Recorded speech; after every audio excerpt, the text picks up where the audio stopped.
Well, hey there. I'm excited to be with you again. And today's topic is how to handle difficult conversations without damaging relationships. And that's really a two-part thing if you think about it, right? How to handle difficult conversations is one thing in and of itself, but without damaging relationships, that can be where the tricky side of this really becomes. So, what I want us to think about is that the reality is that every leader faces hard conversations. And they're the conversations you'd rather avoid, but it takes those talks to actually build trust with the people that you're leading, or at least it could. And if you don't have them, it will erode it. It'll erode those relationships. And so in today's episode here, I want to break down how to approach tough conversations in a way that actually strengthens your influence and your connection to your people. Because the reality is, a lot of people avoid the tough conversations, right? Like it's natural to want to avoid it. There's very few people I know who actually lean into tough conversations. Years ago, I was at a conference and I heard a speaker talk about sharing the last 10% in a conversation. And that really stuck with me. He said a lot of times we'll give 90% to somebody. We'll have the 90% of the hard conversation, but we won't give them that last 10% because we're afraid of what it's going to do to them. So the reality is difficult conversations, they're part of leadership, but they don't have to be painful. And we really need to, uh, I think, have a framework, a mindset of how we go into these conversations so that we can be consistent, we can be transparent, we can be authentic, we can be effective, all the things. And so today, what I want to do is I want to share a simple framework for approaching these moments so that you can truly protect your relationships and grow your leadership reputation because you're willing to have those hard conversations. So let's get started here with point number one, and that's shift your mindset before you speak. Here's the thing: what comes out of our mouth starts in our head and our heart. What comes out of our mouth starts within our head and our heart. So maybe you've had those arguments and those difficult conversations while you're taking a shower and you're like, I'm really going to give it to this person. I'm going to say this, and they're going to probably say that, and I'm going to say this back. And you kind of do this whole thing, this whole, you know, pre-meeting drama dance, even just while you're maybe staying in the shower. But that's not helpful, right? Like you can't predict what the other person's going to say anyway. You may anticipate some things they might bring up, but you can't really predict how they're going to respond, the body language, how they receive what you're saying. But what I want you to think about is that you need to shift your mindset before you speak because you can't control the other person. You can only control your demeanor, your posture, your words. So get your mind right. See it as a chance to really strengthen a relationship, not have an argument, not have conflict. Yes, it may feel like a conflict because it's hard, but the reality is you need to look at it as how can we win together by resolving this issue? There's this image that you may have seen online. I love this. I've seen it pop up every now and then. It's two people standing on the left and the right, and in the middle is a number. And to one person it looks like a six. On the other side it looks like a nine. Now, you know how they're going to resolve that? One person can move over to the other person's side and they'll see that it's a six or a nine. And that's what we need to do when we have these conversations, these challenging conversations, is that we need to basically, instead of having a barrier between us, we need to basically shift to the same side of the table and figure out what is the actual problem. How can we focus on that and resolve that together so it's not, this butting of heads and it's you versus me. It's how can we work together to solve this problem? And yes, there's accountability for mistakes or issues in the situation, but if I don't go in looking to attack as a leader, but rather to resolve, it's just going to be a much different conversation. But that starts with a mental preparation.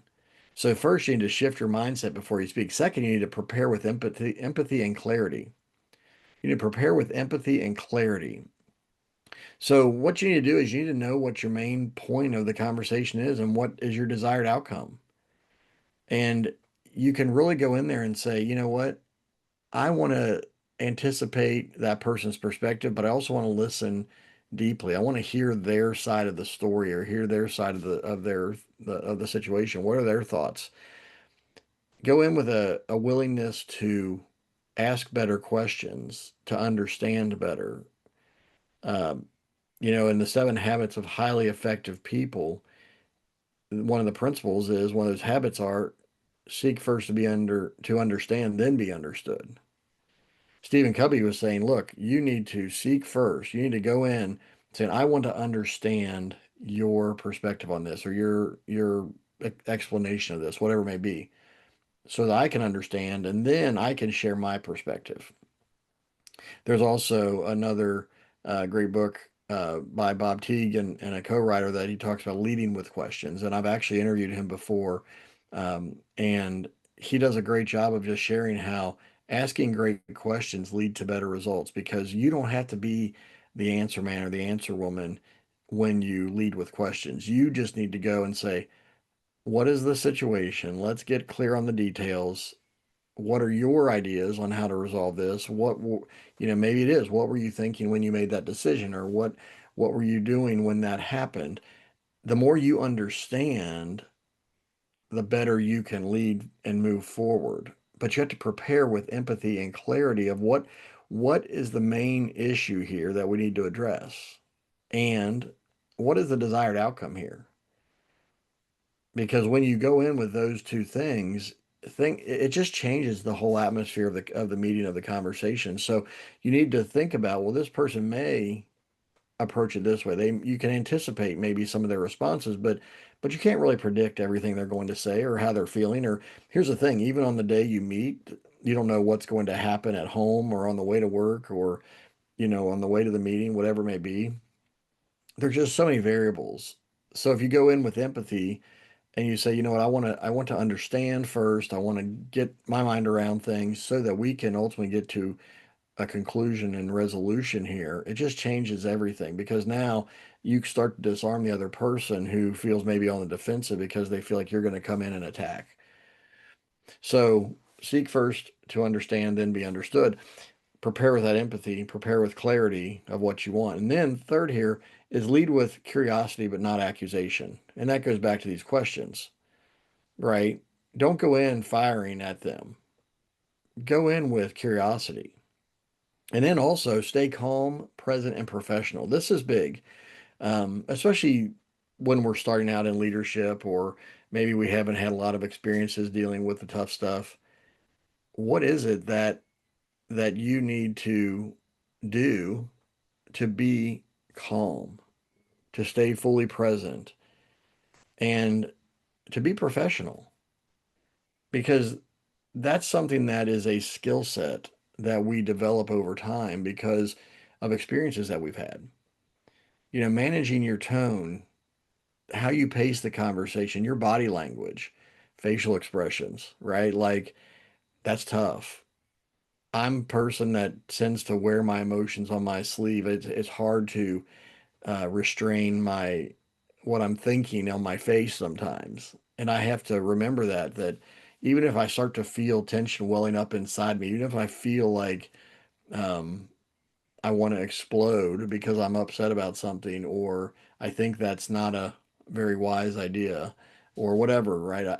Trying to control our body language, trying to control our facial expressions, trying to not just react to everything that's said, but rather to wait and respond, and not trying to just overtalk the other person. That's a big one in this whole situation, is being willing to slow down and say, you know what, I want to hear from your perspective and truly listening, not just so you can react or respond, but that you can truly listen to understand and then start to give them feedback based on what you've heard. That's how you present yourself as that calm, present, and professional person. So saying things like, help me understand your perspective on this. Help me understand what the situation is from your point of view. Because I'm seeing it like from here and I'm hearing things this way, but what are you really saying? What is it that you you were there, or you're aware of things that maybe I'm not. And once again, it's that curiosity, not accusation. That's how you can stay calm. And once again, you're looking for the win-win and keeping your emotions under control because that builds trust. If you're a leader who blows up on people, that just dismantles trust rapidly because people hide from you, they'll avoid you, they'll shy away from the tough conversations with you. They don't want to be around people like that. It's like a child or a pet that knows that my parent or my owner is mad, so I'm going to go hide in the corner. I'm going to go hide in the other room. I'm going to stay away as much as possible. And we've all had those moments where we've probably been on the receiving end of that, and it's not fun. We definitely don't want to be on the giving end of that. So really managing our emotions is huge. That's that emotional intelligence piece that we need to deal with and really need to keep in mind as we go through life and go through leadership. And then the last piece here is to really close with a path forward.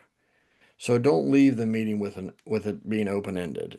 Close the loop of how are we going to move forward. It may mean that you need to come back and have more conversations. That's okay. But at least say, you know what, our first step is this, and then let's meet, maybe in a week or a couple days to take on the next piece of this or to look at this, kind of see what responses are. Maybe somebody has to go have a meeting with somebody, or maybe there's a customer that needs to be reached out to, or whatever the case may be. Go take that next action, and then let's maybe regather and see what needs to happen beyond that and see what the responses are. So, but you want to make sure you're summarizing. Here's what we're agreeing upon. Here's the next steps we're taking, and then really offer support to keep the door open for future conversations and dialogue. Because once again, if you're a leader who's truly trying to build trust and build that respect and deepen your influence, it can't be a situation where you shut down communication and you win the argument, but you really lose long term. That's what a lot of, I would say immature or inexperienced leaders can do is, I'm going to win. I'm going in there to win. I'm right, you're wrong. I'm going to win this conversation. I'm going to win this argument. I'm going to win. You're going to, pay the price for your mistakes kind of mindset. But a mature, patient leader says, no, they even look in the mirror and say, what part of this is problem is mine to own?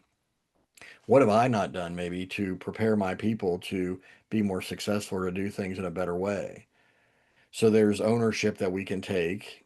And then there's also just once again getting to the bottom of the problem, trying to really figure out what is the problem, what are the causes of that problem, what are the solutions we need to move forward on, and really looking at it as how can we fix this, not just how can you fix this because you screwed up, you made a mistake, you did this, you did that. It's not finger pointing. It's saying, let's get on the same side of the table. Let's figure out the actual issues and then let's tackle them together so that we can move forward in a healthy, better manner as a team and as an organization. So shift your mindset before you speak, prepare with empathy and clarity, lead with curiosity, not accusation, stay calm, present, and professional, and then close with a path forward. Have a plan of how we're going to move forward from here. Now, I cover a lot of these types of topics. If you want to go to my website at mcclurecoaching.com, you can go to my blog, you can listen to past podcast episodes, and you can actually schedule just a quick strategy call if you're having some issues in your business that you're like, you know what, I just need that third party objective person to chat with. There's a place on my website to just schedule a free 15-minute strategy call. And if we need to have future conversations and talk about coaching and training and other things beyond that, we can certainly do that. But I want to invite you to take a next step. Keep growing in this area. This is one of the toughest topics that we have to deal with as leaders. It really is. I've been a conflict avoider most of my adult life. No, I don't know anybody that really likes conflict. I know people who probably lean into it more and can manage it better because they've just dealt with it more. That's because of the repetitions they've had and they've learned how to handle it personally as well as with a team. But for most people, we don't tend to really go into conflict a lot, and therefore we're not really great at it. And that's okay. It's okay to not be okay at this and be great at dealing with this. But what I want to encourage you is don't just go in with this emotional, reactive state of mind because that's never going to end well. So just remember, difficult conversations can truly make or break your leadership impact. And if you shift your mindset and you really go into it in the right way to deal with things, then you're just going to be in a much better situation. Hope this is helpful. I'd love to hear from you if this is something that you've maybe mastered and you really have some tips on this to even expand this conversation. Shoot me an email at chris@mcclurecoaching.com. Let me know those. But also, if you're really struggling, like I said, if you need that help, then go to my website at mcclurecoaching.com. Click the button that to schedule a free call, and we can certainly chat for a little bit and then see what next steps make sense to help you move through that for moving forward so that you can get on the right side of this for your people. So, hope this is helpful. I know it's not easy. Not saying this is easy, but it is important. It's vital for your leadership growth, your development, your health of your team, and really ultimately your long-term success. So, take care. God bless, and we will see you next time.